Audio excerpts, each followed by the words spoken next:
Ça rassure beaucoup Olivier Pouls, notre chroniqueur gastronomique, parce que lui, vraiment, rien ne l'arrête. Hein. On a eu des pieds de cochon il y a 2 semaines, de la glace au bulot la semaine dernière. Olivier Pouls, qu'est-ce que vous nous avez préparé cette semaine ?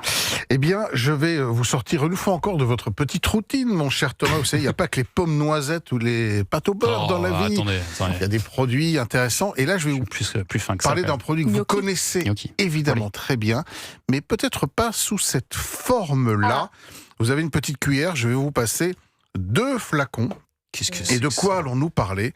Nous allons parler de vinaigre balsamique traditionnel de Modène. Ah, le vrai vinaigre balsamique, pas celui qu'on trouve en supermarché. Voilà, et vous remarquerez que je précise vinaigre balsamique traditionnel de Modène, car le simple terme balsamique, en fait, il n'est pas protégé, donc ça veut dire à peu près tout et n'importe quoi. On va en parler dans un instant.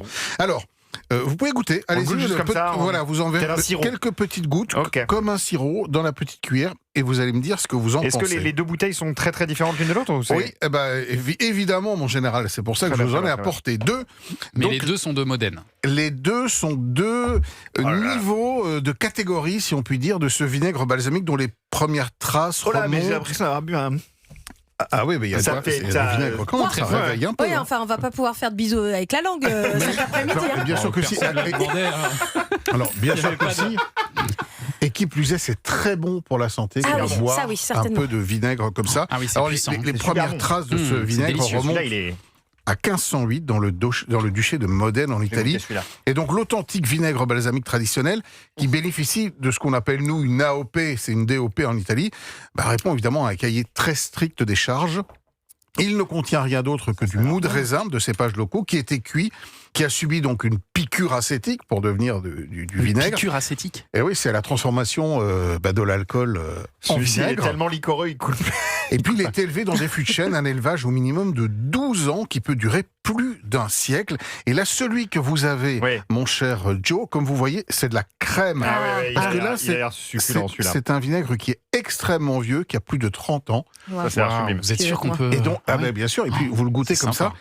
Et vous allez voir que là, vous avez toujours cette acidité vinaigrée, mais il y a une complexité de bouche qui est absolument Alors moi, j'utilise que la crème pour faire des vinaigrettes, mais bon, je l'achète en supermarché. Alors, ce que vous achetez en supermarché, en réalité, malheureusement, là, pour le coup, c'est un peu de la daube parce que c'est du caramel, c'est des arômes, c'est du vinaigre de vin, mais c'est pas le traditionnel savoir-faire de ce vinaigre balsamique.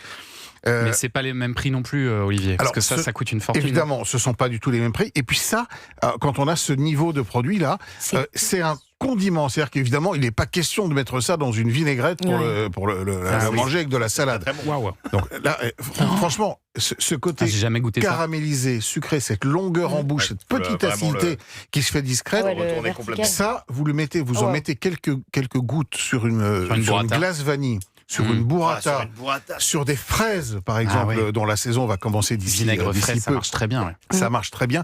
Alors, Ambre, qu'est-ce que vous pensez de ça ? C'est très bon, hein. Vraiment. On a envie de le boire comme ça. Oui. Alors bon.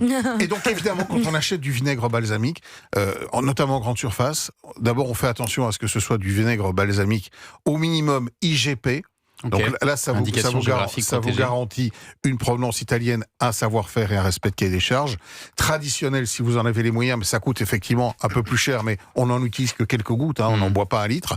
Mais vous évitez, puis surtout, vous regardez, comme toujours, la composition du produit, et quand vous voyez caramel, sucre, colorant, et là, vous avez un produit industriel, malheureusement, qui n'a rien à voir avec ça. C'est un vrai savoir-faire, c'est un produit magique, il est unique au monde. Et qui se paye, j'imagine, ça coûte combien une petite fiole comme ça, parce que c'est tout petit. Là, c'est des fioles... Alors, on peut atteindre des prix stratosphériques de plusieurs centaines, voire de plusieurs milliers d'euros le litre. Sur du vinaigre. Sur des vinaigres qui ont plus de 100 ans. Mais globalement, si vous avez un vinaigre qui a entre 20 et 30 ans, vous trouvez ça autour de 50 euros.